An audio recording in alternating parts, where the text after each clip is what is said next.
listen guys, here's the deal. I feel like I might have made a bit of a mistake when I built this bike. Not that this bike isn't absolutely freaking awesome. I love this thing. The problem is I might not have made it very clear. The bike can be good in lesser state. Before the big bore and all the other stuff I threw into this thing, I had about $6 grand into this thing. That easily, probably all in is about another $2 grand right there. I will say that is also with this bike having multiple states. It's in Supermoto right now. I've got enduro trim, dual sport, adventure setups, and this bike can be swapped back and forth very easily. I do it on the regular. That was kind of the thing with this bike. I wanted this bike to be a Swiss Army bike. I think so many people think if they buy this that they gotta basically throw like another $6 grand into it mods for it to be cool. You certainly can. It's a pretty cool bike, but you definitely don't need to. Especially for this thing being a budget bike. I feel so guilty when I see people like in my Discord and the YouTube comments talking to shell out all this money to do all these mods to this bike. So I want to give you guys some options and some thoughts about stages that we can take this thing for less money and still make it really, really good in my opinion. Now, a couple things I'm going to exclude on this list is things like Supermoto wheels and whatnot. That's going to be your own sort of preference, whether you're into that or not. I'm also going to exclude things like protection items, because I think everyone should get that. I think it should be one of the first things to think about is throwing like a skid plate or a crash bar or a set of hand guards on your bike. We have the T-Rex stuff on this bike, but no matter what you do, I think you should throw something on there. I think the number one thing... Woo! Come on, Jake, come on. Okay.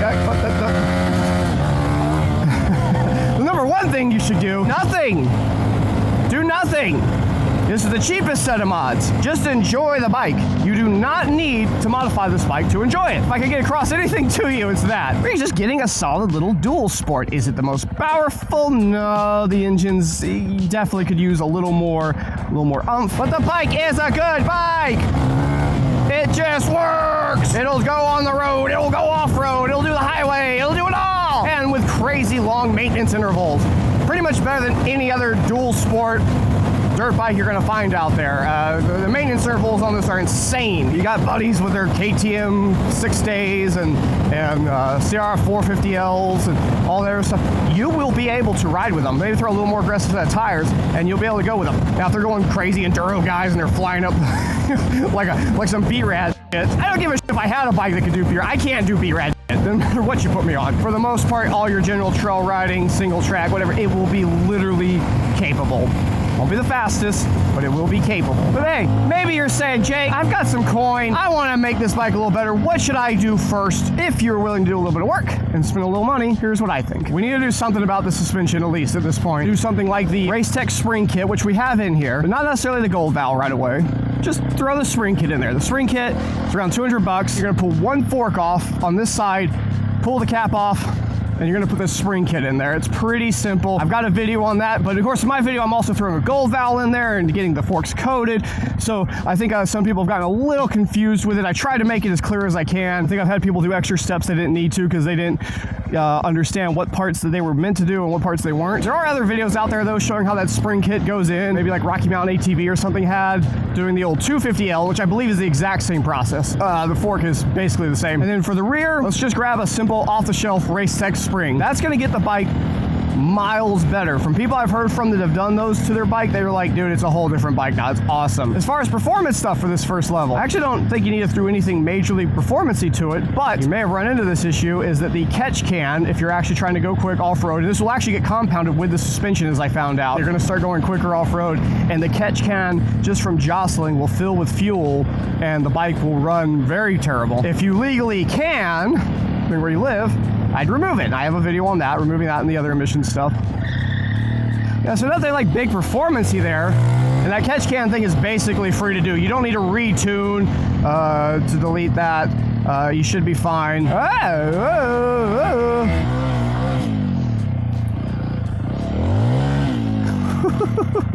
Stage 2, same things we just said before. Let's add an exhaust to it. You want to do it, let's get an exhaust. I know I initially put the Black Widow on there, and I think you'd be fine with something like that.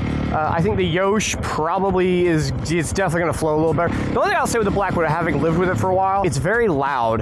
And I think because the way the baffle's at the end, where it goes from a small pipe and dumps into a big pipe at the end, the sound is just a little odd. Like it doesn't have a good rap quite as well as you might like it to.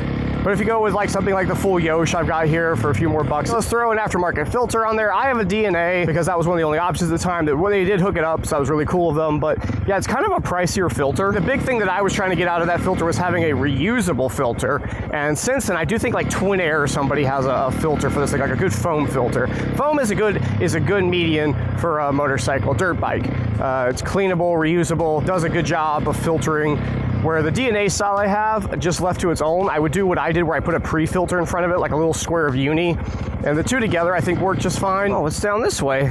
Oh, a little trail. Why not?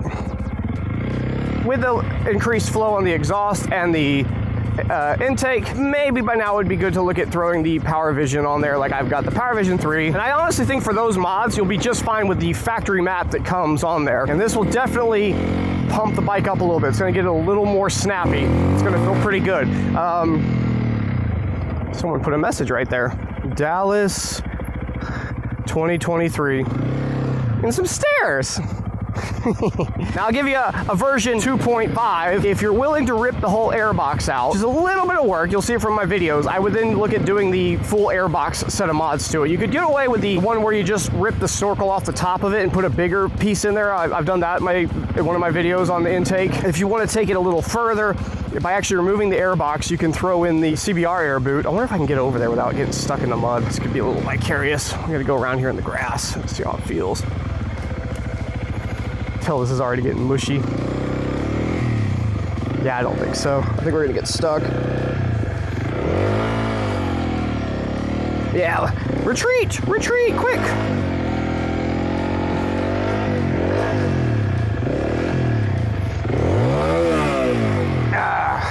We done it.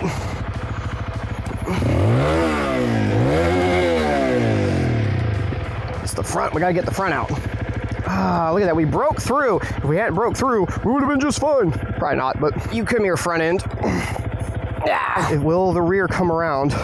Camera, you're in my way. I added a handle back here. That's mod, that's adding a handle back here is like stage 30. I mean, look at it. I wasn't trying to make this kind of video. Anyway, while I work on this, if you do the other Airbox mod, where you actually put the CBR boot in the front, combined with all the other stuff I just said, there's a chance the factory tune will work. But if not, I think the tune that I did, that DynoJet did on this, which is for almost the same mods, but CBR cams, but like, I bet you that map worked really well. I'll put these over on Patreon if you guys want them. Oh, I know, I'm costing you $1 to get them, but remember, these things costed me a lot of money to make, so $1 for my Patreon isn't bad. Just to go download the maps, if nothing else. As I pick the ass up, I go down.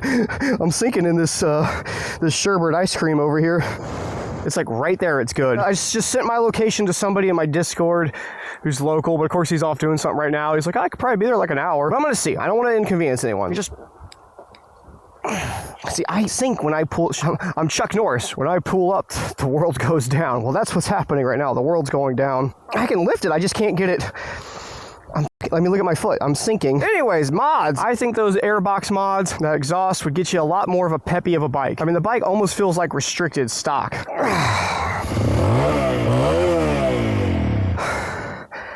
If you're saying, Jake, I'm willing to spend some more money, that'll take us to stage 3. For the most part, they are all the same parts, except we are going to swap one thing out, and it's not a cheap thing. It's the rear shock. We're going to add the gold valve to the front fork, and it's something that you can do while you're doing the front spring, but you could also go revisit it later. It's not a problem. The rear shock, if you want to get any better, you pretty much need to replace it. There's no gold valve or tuning the rear shock. The most we can do is put a spring on it because it's just a non-serviceable shock. Racetech has 2 options, and I think we're going to have to go to one of those. It's either the $800 one or what I have, the $1,200 one. So this is not cheap. Between that, the gold valve and the spring kit, you know, you could have around $1,500 or so into the suspension. While that may be a lot on a budget bike, that's not necessarily unreasonable in the realm of, well, custom suspension for a motorcycle. Having that exact setup on my bike, it's awesome. That bike is great. It handles awesome off-road. Not so well in the mud, but that's not really a problem with suspension. It's tires and me being an idiot. The other thing is going to be the CBR Cams. The CBR Cams are a really nice upgrade. They're just a little more aggressive. But with that setup, I thought it was going to gain a bunch of top end and possibly even lose bottom end. And the funniest thing was how it was actually the other way. We only gained a little bit of top end. What we gained was massive bottom end. This will make the bike really responsive down low. And I'll definitely yank third gear wheelies very easily like that. So the cams are fairly cheap, but putting them on is a bit involved, and you'll need to get with somebody who's shimmed valves before if you've never done it. I know a lot of people have seen the video and said, Jake, I think I'm gonna buy the cams. And that's my first question. Have you ever shimmed valves before? You ever done that? And if the answer is no, my suggestion is you should get with somebody who's done it. If you don't have any friends that have done it, the best thing you do is try to get into a community, dual sport community, local one like that. Try to find some people that know more than you, but that should get the bike into a really, really fun state like that. And you still are completely factory reliable at that point, because the cams you've put in there are the same cams that are built for that motor, same maintenance intervals, they're factory Honda cams. I should go make another attempt. I got 2 people out from my Discord that said they're gonna come out here and give me a hand. I've shared in my location. I wanna get it out myself. I wanna get it done.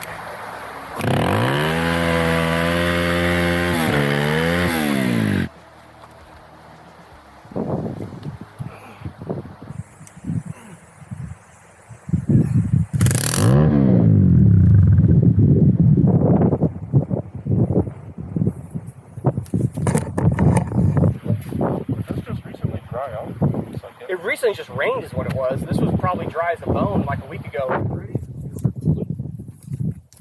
Far enough over, it should start sliding.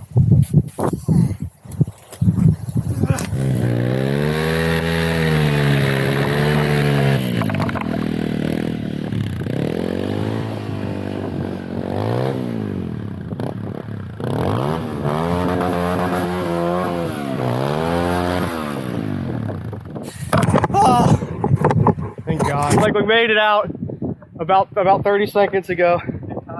Dead battery. So you brought your street machine. What's up, by the way, man? So I haven't actually met you in person yet. This is a fun way to do it. Yeah. You brought this thing out here. How was it though? It wasn't bad, right? No. If you stayed on the beach. Oh, look at this thing.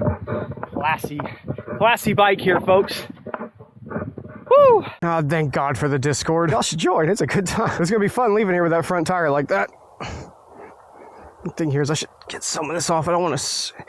It's one thing when it's a big thing of mud like that. You just don't want to hope there's no rocks in it, because the rocks, God, it feels nice. It's like that's real fun to play with when there's rocks in it, is when you trash the rim.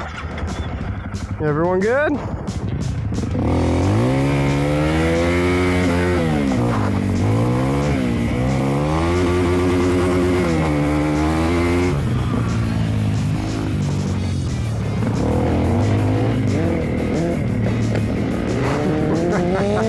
Yeah, dude, on the street bike on the Cowie. Oh yeah, we're having fun. Woo!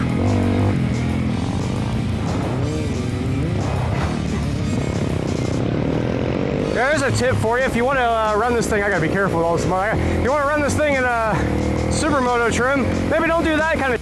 Well, my boy's just gone took off. Boys, I'm trying to take it easy. I have mud on my wheels. Oh, you can feel how unbalanced they are. My wheels are super unbalanced.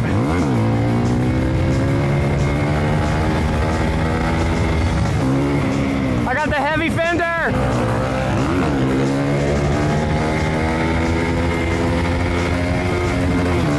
Oh, it's so badly imbalanced. Well, anyways, continuing the video like nothing happened. Let's say you've done all that. You want more. You really want to spend the big bucks. Well, then yeah, stage 4 is welcome to my world. Now you got to go with the big bore kit, Takawaka cams, a ported head from Race Tech, some custom tune. Actually, I have a tune. I'll put all my tunes in the Discord. But yeah, that is the most involved. It's roughly going to cost this much money. If you do that to one of these, it's going to be a sick bike. I mean, you guys see how this one does. Now, I'm also going to tell you though, if your goal is to just have a high performance bike, you're not concerned with having this like Swiss Army bike or this mass amount of reliability, you honestly would be better off getting something like a 450RL, throwing a couple mods on it, and just rocking that. It's going to be a better bike. Is it going to be as smooth as this one? As I say that with the most unbalanced wheel in the world? No. Is it going to be as maintenance? Absolutely. Maintenance is way higher. It's going to vibrate more going down the road. It's going to be more buzzy. Now, there have been people who have done big miles on those, and I think people are kind of, trying to show and prove that maybe they can go a little further than the book says it can on oil changes, but that's not something I'd recommend. So, like when I had a plated 450, my WR, at the end of the day, it's pretty similar to that, something like that 450RL. It was like every couple rides I do an oil change. I felt limited with that bike, like I shouldn't be on the highway with it all day. And the bike kind of beats you up a little more. It's hard to convey how smooth something like this is. And because we followed the Ari Henning of ICE, the guy who really knows these little engines, this thing should be still incredibly reliable. So you kind of pick your poison, right? Everyone looks at these things and tries to figure out what is the best value. Oh, you should have just done this, you should have just done that.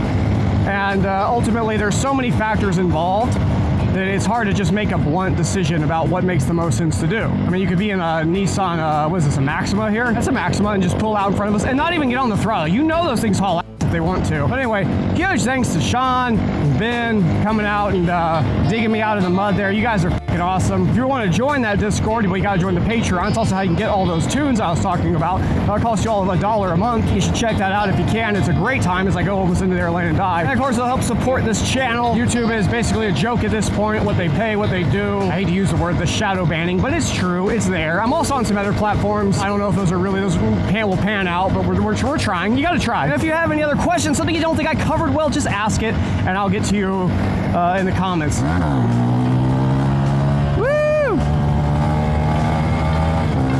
Otherwise, I'll see y'all next time. Bye-bye.